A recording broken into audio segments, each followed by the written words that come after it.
माना कि ये प्रथम कोष है जहाँ पे इसकी ऊर्जा E1 बराबर माइनस RHC बटे एन स्क्वायर है। ये प्रथम कोष है तो यहाँ पे 1 स्क्वायर हो जाएगा, 1 स्क्वायर। ये द्वितीय कोष है, ये क्या है, दूसरा कोष है, n बराबर 2, इसकी ऊर्जा क्या हो जाएगी, माइनस RHC बटे 2 दूनी 4। ये तीसरा कोष है n3 और इसकी ऊर्जा क्या हो जाएगी, E बराबर माइनस RHC 3 त्रिकाई 9। यहाँ पे चौथी और ये पांचवी, जनरली हम पांचवी और छठवीं सोवान इन्फिनेटिव तक इस तरह कोषें आपकी बन रही हैं। सोवान परमाणु के कोषें हैं। हम विचार करते हैं प्रथम रेखा बामा श्रेणी, लाइमन श्रेणी की। प्रथम रेखा क्या है, लाइमन श्रेणी। लाइमन श्रेणी मोस्ट इंपॉर्टेंट।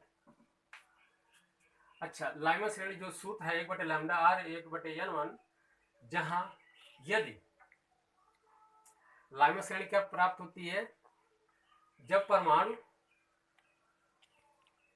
उच्च ऊर्जा लेवल जैसे n2, n3, n4, n5, n6 से प्रथम कोष में कूदता है तो हमें लाइमन श्रेणी प्राप्त होती है।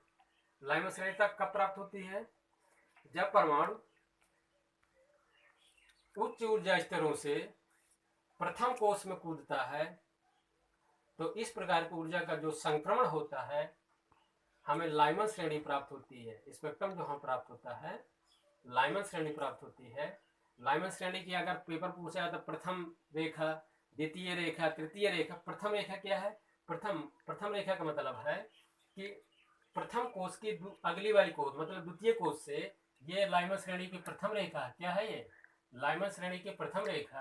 अगर हम दूसरी रेखा के पूछते कि तरंगदैर्घ्य क्या होगी, लाइमन श्रेणी की प्रथम रेखा की तरंगदैर्घ्य क्या होगी, लाइमन श्रेणी की द्वितीय रेखा क्या होगी, ये तरंगदैर्घ्य क्या होगी।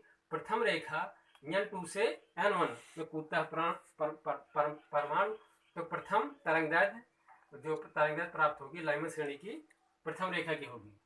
अब दूसरी रेखा, द्वितीय रेखा, लाइमन श्रेणी की द्वितीय रेखा जब तीसरी कोष से प्रथम में कूदे तो द्वितीय रेखा, तृतीय रेखा चतुर्थ कोष से कूदे तो तृतीय। अब पांचवी कोष से यदि प्रथम कोष में परमाणु कूद रहा है तो ये बनेगी आपकी चतुर्थ रेखा। इस तरह आपकी कॉन्टिन्यूअस बहुत सारी रेखाएं प्राप्त होंगी, बहुत सारे, ये आपकी सारी लाइमन श्रेणी में आएंगी। क्या है ये सारी रेखाएं लाइमन श्रेणी। उच्च ऊर्जा लेवल से प्रथम कोष में कूदे तो लाइमन श्रेणी प्राप्त होती है। लाइमन श्रेणी की तरंगदैर्घ्य 1 बटे लैम्डा आर 1 बटे n1 का मान क्या है, 1 बटे n2 का मान आप रख दीजिए, n2 का। अगर पेपर पूछे कि द्वितीय रेखा क्या होगी तो द्वितीय रेखा क्या है, n3 में इलेक्ट्रॉन n3 से कूद रहा है। अगर द्वितीय रेखा पूछे तो n2 का मान क्या होगा, 4 होगा।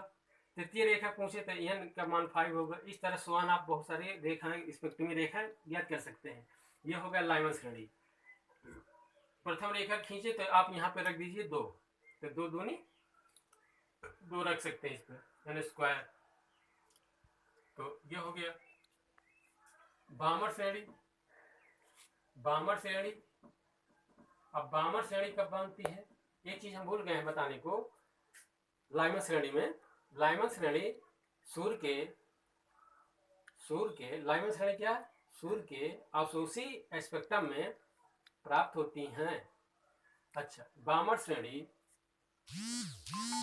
कब प्राप्त होती है, लाइमन श्रेणी की कंडीशन क्या थी कि n1 बराबर 1 और n2 बराबर 2, 3, 4, 5 सोआन इन्फिनिटी तक कुछ भी रख सकते हैं कहीं से। प्रथम रेखा, द्वितीय रेखा। बामर श्रेणी की क्या है, बामर श्रेणी यदि ये वामा श्रेणी है, दूसरे में कोष में कूदे, उच्च ऊर्जा लेवल से ये परमाणु दूसरी कोष में कूदे। ये प्रथम वामा श्रेणी की प्रथम रेखा है ये। अब वामा श्रेणी की ये द्वितीय रेखा है, ये द्वितीय रेखा वामा श्रेणी की प्रथम रेखा क्या है, N3 से N2 में कूदता है। अब वामा श्रेणी की द्वितीय रेखा क्या है, N4 से N2 में कूदता है। अब वामा श्रेणी की तीसरी रेखा का मान क्या है, N5 से 2 में कूदता है। N6 से वामा श्रेणी की चतुर्थ रेखा ये वामा श्रेणी में आती हैं। इस तरह आपकी श्रेणी बनेगी। तो वामा श्रेणी का जो तरंग दैर्ध्य आप देंगे सूत्र 1/λ r 1/2 का वर्ग और 1/n का मान, और n का मान आपका हो जाएगा तो n2 बराबर हो जाएगा 2, n1 का मान 2 और n2 का मान 3, 4, 5, 6 इन्फिनिटी तक। इसी तरह पाश्चन श्रेणी का क्या होगा, 1/λ r, इसमें परमाणु उच्च लेवल से तीसरी कोष में कूदता है। यह आपका बनेगा वामा श्रेणी, पाश्चन श्रेणी। तो पाश्चन श्रेणी 3, n1 का मान 3 और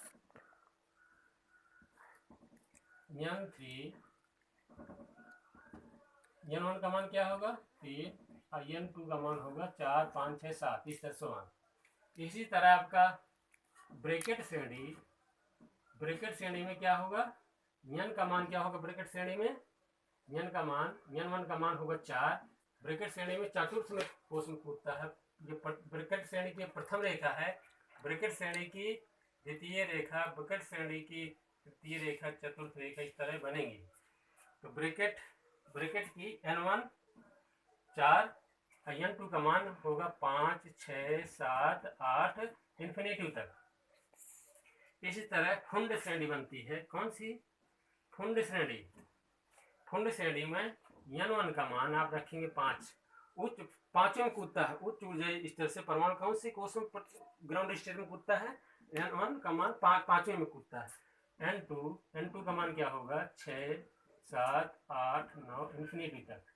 इस तरह आप इस सूत्र से किसी भी श्रेणी की आप जो है तरंग दैर्ध्य ज्ञात कर सकते हैं, जो परमाणु जो है उच्च ऊर्जा स्तर से एक निश्चित ऊर्जा स्तर पर कूदता है।